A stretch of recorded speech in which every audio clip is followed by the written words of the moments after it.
If we want to start a YouTube channel as a record label, where do we start? How do we categorize it? How do we begin? How do we keep it consistent? How do we make it grow and be successful? Hello, and welcome to a new episode of Other Record Labels. I'm your host, Scott Orr, where we talk about the art and culture of running an independent record label. And we also talk about things, I feel like some of these episodes are like a group discussion where we discuss whether certain questions, like should I start a YouTube channel with my record label or for my artists? And today's episode is of course we're tackling that subject, but I feel like I want to tackle it as almost like a group discussion where I'm the only one speaking, but like a group discussion to tackle this question because it's kind of an unknown. It's like, it's daunting. Is YouTube worth our time? If we want to start a YouTube channel as a record label, where do we start? How do we categorize it? How do we begin? How do we keep it consistent? How do we make it grow and be successful? That's what we're going to talk about today. I'm very, very, very excited. Go to otherrecordlabels.com/YouTube where I'll put up this information in case you kind of lose track. And today we're going to dive in seriously deep into today's episode. And we're going to get super didactic. And I've got some things that we're going to talk about. We're going to talk about 4 steps to creating a YouTube channel for your record label. So we're going to divide this into format, content, schedule, and objective. So 4 categories: format, content, schedule, and objective. We're going to discuss that in depth today. So if you have a pen and paper, that's a great time to grab it. It's almost like a little mini workshop, but I just kind of want to work through this idea. And this is something I'm working through too. And, I've made different ideas of what a YouTube channel looks like for a record label or for an independent artist. And that's what we're going to also discuss. If you are a record label, should you do a channel for each individual artist or for your entire label or both? And so we're going to dive into that. There's so much to go into. One of the things I want to do before we get into all of this is I want to make a, a case for YouTube, because like all social media platforms, a lot of us think, is this the one that we need to do? Is this one important? Shouldn't I be putting my effort towards Instagram or TikTok or, whatever is the trending social media platform at the time? YouTube has been around for a long time. I've gotten by so far without one. Do I really need one? My case for YouTube is that, and I was trying to look up some stats, and I don't have like great stats to share with you, unfortunately, but I do remember a few years ago that it was said that YouTube was the #1 music discovery platform. And now I can't prove that. I don't have a source for that, but anecdotally, we can kind of see how that's true, right? Because just traditional music with like a static image is very popular on YouTube. And I remember 10 years ago, I had a friend who listened to all of this like hip hop music that had just been ripped and was streaming illegally. And he only used YouTube, which like this was before they kind of cracked down on, illegal content and making sure that the rights holders were credited properly. And before YouTube Music and before you had to pay for that kind of stuff and before even really necessarily ads. But you can think about how YouTube would be one of the big, if not the biggest, music discovery platforms. And there was also a time where, and I believe this to be true today, and again, I don't have a source for it, where YouTube is most likely the biggest music streaming platform. Now, technically, Spotify has 31% of the streaming subscriber market, but YouTube has 8%. So, but this is subscribers. Remember, this is paying subscribers. So let's look at these numbers. For paying subscribers of the entire digital distribution or digital streaming platforms, YouTube has 8%. Apple Music has 15%. So just slightly double than what YouTube Music has. And Spotify has 31%. And of course, there's all the others. But the reason I bring this up is now, remember, this is paying subscribers. So 8% of the paying music subscribers are on YouTube Music. But now let's talk about people who consume music on YouTube and don't have to pay a subscription, right? You can do that because you listen through the skippable ads. There's monetization that's happening. There's banner ads that are happening that pays for you to listen to music freely. And so a lot of record labels have uploaded an entire album That's like a 45-minute video with just the album artwork. There's a lot of curators who do that as well. And some people can do it without the artist permission because they can just credit their distributor or credit their record label. And there is a way for them to do that. I think you could probably ask them to take it down, but YouTube is so good at IDing the music and making sure that their distributors are paid that it's almost to your advantage to have these curators post these, they'll do like a playlist of like 3 hours of a certain micro genre of music. We talked about in that last week's episode with Hydration Records, and Gospel Hydration is a great example of a music YouTube channel. And there are music YouTube channels, especially in like the lo-fi realm, that are absolutely massive, millions and millions of followers. And so they are consumed by a lot of people who aren't necessarily YouTube music subscribers. And so this is how we begin to see that YouTube as a platform for streaming and consuming music is massive, because that also doesn't even include where do we go when we want to see a Tiny Desk concert, or we want to see live footage that somebody took on their cell phone at an arena, or where do we go when we want to see a music video or a band premieres a music video? 99% of the time they use YouTube. If a band puts together a live in-studio performance, they upload it to their YouTube channel in HD, and it's a 45-minute video of them playing through their new album or something like that. And so we begin to see how important YouTube is when it comes to music discovery and for music fans. And I personally, of course, I listen to music on record and I CDs in the car and on my iPhone and Apple Music, but there are still a good portion of the music that I consume is somehow connected to YouTube. The other thing I want to mention, and that we're going to dive into the 4 steps that we need to do to create a YouTube channel for your record label. So please be patient with me, but I want to also remind you about the importance of the connection between YouTube and Google. Google and YouTube, Google owns YouTube, Alphabet owns everything, but it's all the same company. And what that means is that Google will prioritize YouTube in the search. And so when we talk about SEO, and we'll talk about that in a second, but when we talk about trying to rank on SEO, it's really important that your record label and your artists have music that exists under your own account or their account tagged with their names on YouTube so that it shows up in Google. In fact, if you were to search, you can go do it right now, search in Google for any artist's name, and they're going to present YouTube music and the track listing for their latest release on YouTube Music. And then they're going to promote, generally with the very first search result is going to be YouTube videos for that artist name. So right there, that tells you if you're trying to get any sort of SEO traction, search engine optimization traction for your artist or for your record label, it really should be done primarily through YouTube, because YouTube results are what they show you in Google primarily. And then, of course, it gets down to like Wikipedia and Instagram and Twitter. And so if you're trying to get found even on Bandcamp, I know Bandcamp shows up in the search results, so that's great. We'll do that as well. But YouTube is a priority for Google, so just keep that in mind. One other thing I want to say before we fully dive in is, do you need to do a YouTube channel? You may be putting this on and listening to this episode or watching this episode and thinking, do I actually need to do a YouTube channel because I don't want to take on another social media platform, or I'm just kind of, inundated right now. I'm a one-person operation. Do I need a YouTube channel? Of course, the answer is no. The answer is always no when we talk about these little things that we can do to improve our label.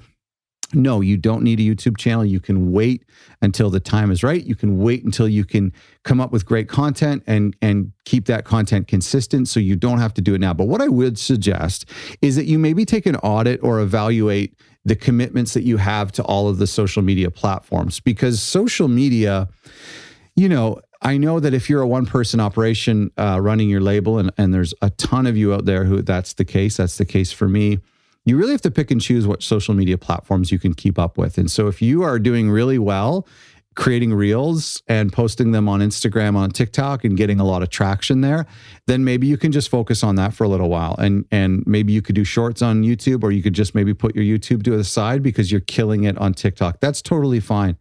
But what I would suggest is to really just kind of narrow down to I would say 2 or 3 platforms. So if Instagram's easy for you to maintain because it's on your phone, it's intuitive, then maybe pare down to that. Maybe get rid of your Twitter if it's just not making an impact for you. And you should be able to see in your analytics. Bandcamp will tell you where people are coming from. Your Squarespace or your Wix site on your analytics will tell you where people are coming from.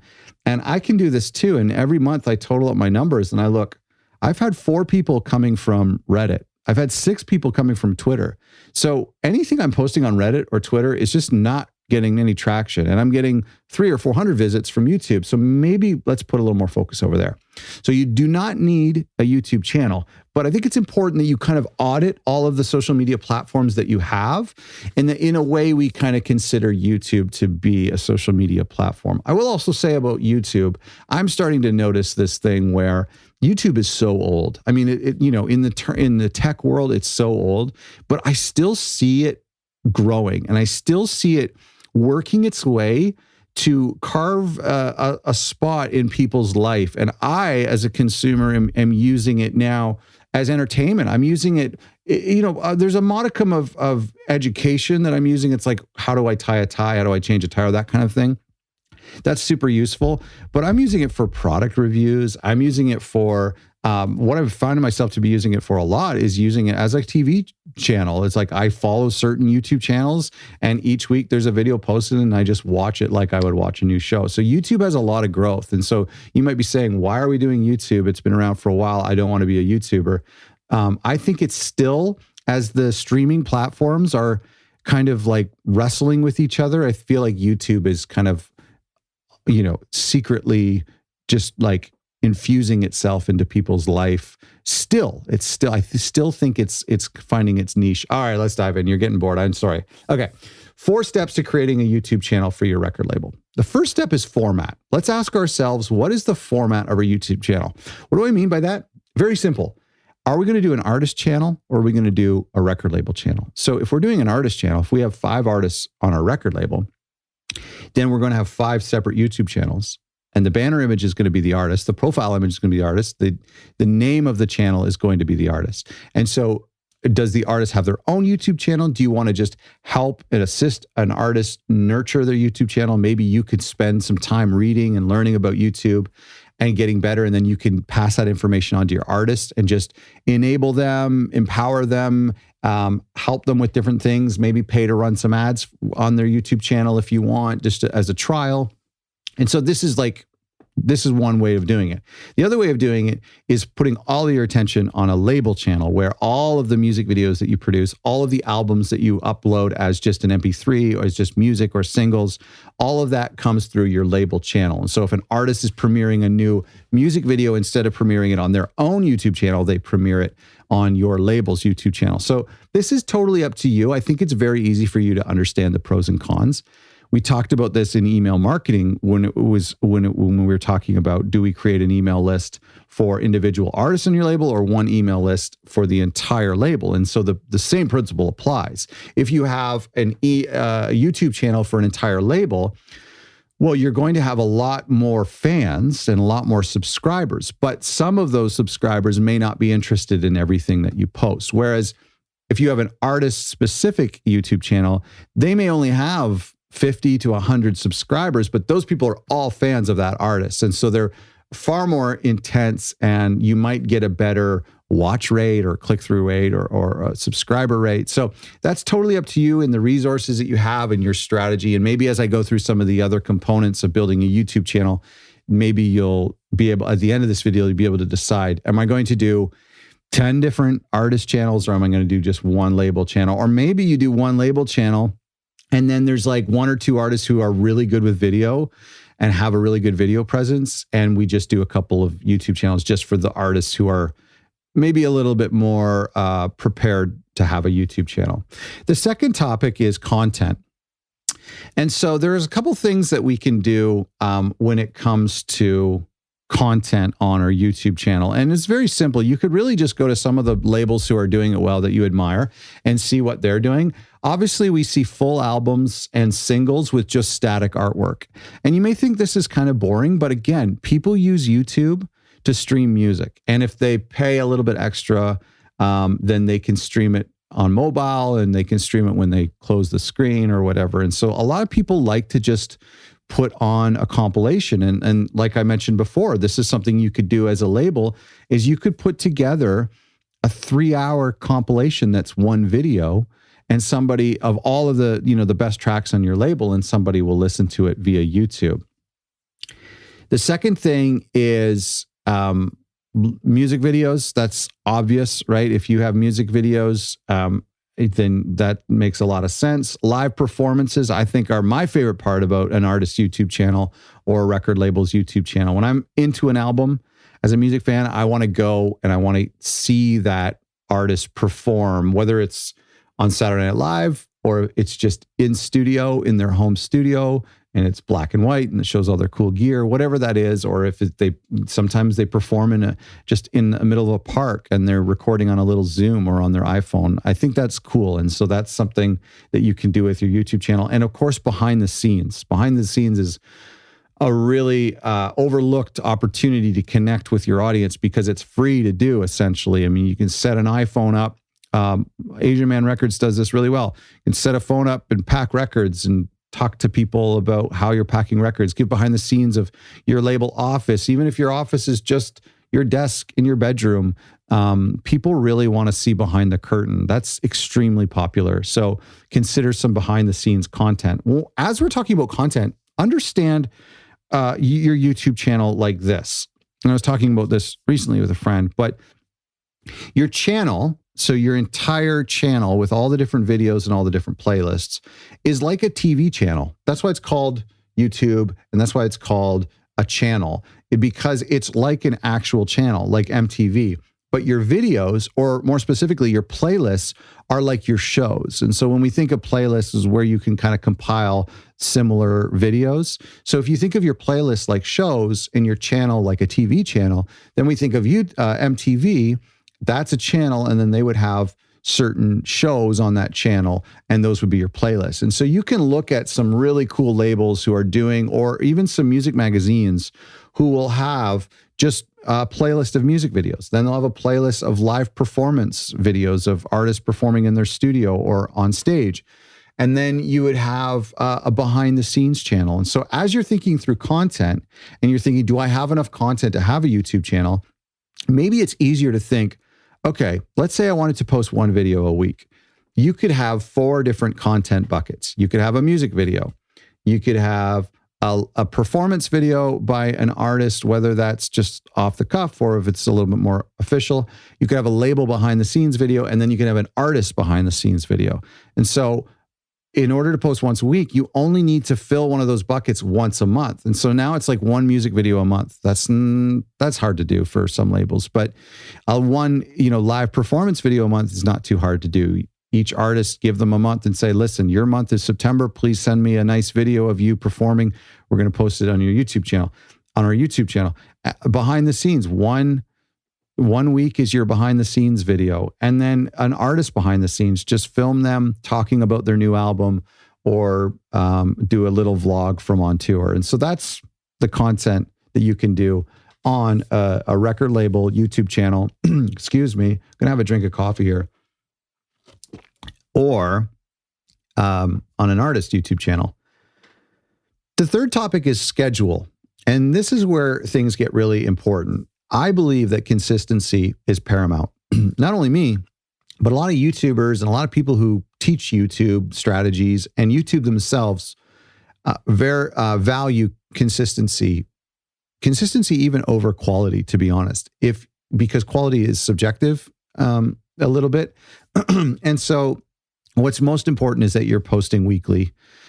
Bi-weekly, I suppose, is possible, but the algorithm and just human beings really like weekly things. We get used to every Monday seeing the same thing or experiencing the same thing. We all have weekly routines. And so having one of your labels' videos show up in their feed weekly is a really good objective. And like I mentioned, we go back to that content.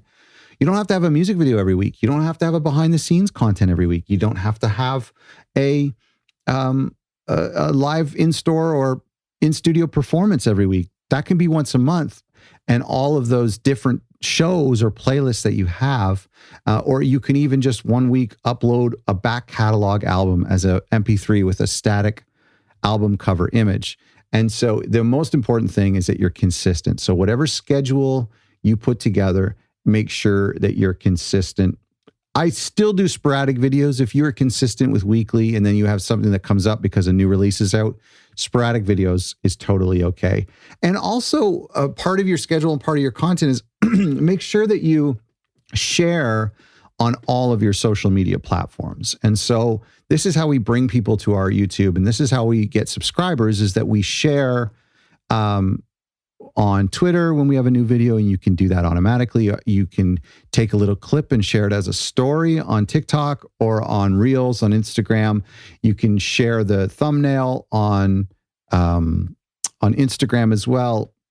Always driving people to your YouTube to check out this video. And so every time you post something new, make sure you send people back to that. The fourth thing, and I think it's really important, is objective. This is the fourth step in creating a YouTube channel, is what is your why for YouTube? And there's a couple whys I'm going to offer you, but we really need to ask ourselves, if you are listening to this episode and thinking, should I start a YouTube channel for one of my artists or for my record label? We need to stop for a second and say, why? What is the objective? Are we doing it because Scott told you so? Well, that's not a good reason at all. Are we doing it because other labels do it? Still not a great reason. Are we doing it because we're just trying to throw everything at the wall and hope that something sticks? That's not a terrible reason, but it's not the right reason. Here are a couple of reasons why I think that a YouTube channel a YouTube channel can serve your overall purpose of your record label. I mentioned before for SEO. SEO is really important because when people are searching for our artists, they want to hear more, they want to see more. Then SEO is really great. YouTube is really great for SEO because, like I mentioned at the beginning, Google prefers YouTube videos.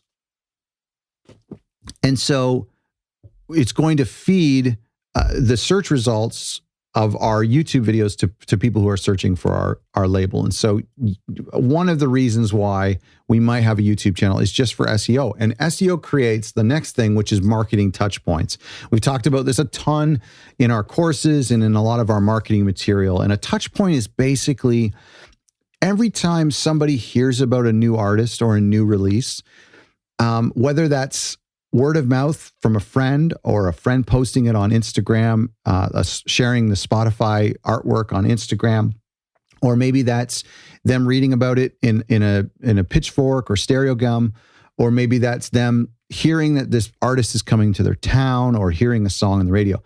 These are all little touch points, and part of a successful marketing strategy is implementing or trying to achieve as many marketing touch points as possible, because, and there's studies that say that fans or consumers need at least 8 touch points before they'll become a customer or they'll finally stop and engage. And I can think of this for myself. If somebody on like Reddit is on a music subreddit is talking about a new artist, I'd be like, oh, that's cool. And then like if the same day somebody like a journalist that I follow on Twitter is tweeting about this new record, then all of a sudden my spidey sense is up and I'm like, something's happening here. I'm hearing about this in multiple locations at the same time they get best new music or coverage on Pitchfork. And then maybe like a friend of mine completely disconnected from that online music world, maybe posts it on their Instagram or takes a picture of them at their show or something. And then I'm like, okay, wait a second. If they're a fan, then all of these touch points add together. And it's like, okay, I actually need to check out this artist. And so YouTube can be just another touch point for them to say, okay, I heard the song on a playlist. I think I like it. I'm going to just do a little Google search. They find a YouTube video of the artist playing this, sitting out in their backyard, playing the song, an acoustic version of this song, or a live version of this song. And that's another touch point. And all of these things will add up and hopefully help fans connect better with our artists. And you have to understand, music fans have their own way of enjoying music. Some people, it's strictly vinyl. Some people, it's strictly Spotify playlists. For some people, it's strictly live, that they really don't care about studio recordings. They only want to experience bands live. And for some people, it's YouTube. Some people, it's just whether they're streaming music and not watching any video, or they can't enjoy music without a video component for some people. And so we kind of need to Our job as record labels is to meet music fans where they are. And so part of having our record label and our artists represented on YouTube is serving that community who are on YouTube and that who enjoy consuming music on YouTube, just like we do when we build a strategy on posting music on Bandcamp, or when we build a strategy about posting music on Spotify and getting it onto playlists. There is also a group, and we know this to be at the very least 8% of the streaming music subscribers, but certainly way more people who are just plowing through old footage and concert footage and in-store performances and that kind of stuff on YouTube. So we want to make sure that we're streaming those people. Also, when we're talking about our objective, and I'm almost finished here, thank you for staying with me. I hope that you found this helpful. You have to ask, what are you promoting, right? Because why do you have a YouTube channel? What are you promoting? What is the objective here? Is it to get more subscribers? No, it's not to get more subscribers, because would just be more subscribers watching more videos. So really, what is your objective with having a YouTube channel? It could be monetization. It could be that you want to make money and you want another revenue stream for your record label. And if you feel like you make a ton of video content, maybe you make really engaging vlogs and people start to get really interested in your YouTube channel. I did a studio tour that was like 60-minute walking tours, video tours that were filmed with multiple cameras at local recording studios on my YouTube channel for my record label that did extremely well. And we were able to monetize it and start to make a little bit of revenue off of those long form videos. So monetization could be your goal. Now that takes 1,000 subscribers and I think 4,000 hours of watch time, or maybe it's 4,000 minutes. I think it's 4,000 hours. So it's kind of a hard objective, but maybe that's a revenue stream is one of the reasons why you have YouTube. Maybe it's marketing touch points, which we talked about, which is really good. What we want to ask ourselves is, if people listen to our artists on our YouTube channel, what now? What next? After they watch that video, what do we want them to do? And so when you look at the description underneath the video where people are kind of, their eyes are wandering while they're seeing their video, it's very important that you have a super clear call to action on the top line of the description. Don't just say like, new single from Atlanta-based band, check out their new album coming soon. That's a waste of space. It's really important that you have a line that says, follow this band on Spotify, click here, and you click there, or grab this song and more like it in a Bandcamp compilation, or download this free record label compilation or something. So it's very important that all of the people who come to your YouTube channel, because they're going to be coming from all different points, that you direct them back to some sort of primary destination that benefits your artists and benefits your record label. Okay, we've gotten super didactic here. We talked about the case for YouTube, why Google search prefers YouTube. We talked about whether you really need a YouTube channel or not. And then we talked about the 4 steps to creating a YouTube channel: the format, the content, the schedule, and your objective. I'm going to put this all together at otherrecordlabels.com/YouTube, just so that you can go back to it and look over my notes and listen to this episode again when you're ready to put together a YouTube channel. If you ever have any questions about it too, you can always send me an email.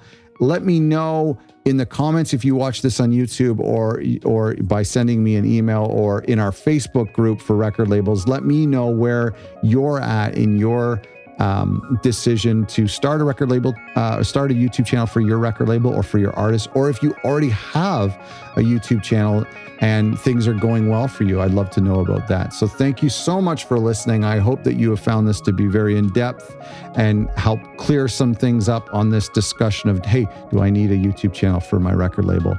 Go to otherrecordlabels.com/YouTube. Thanks so much.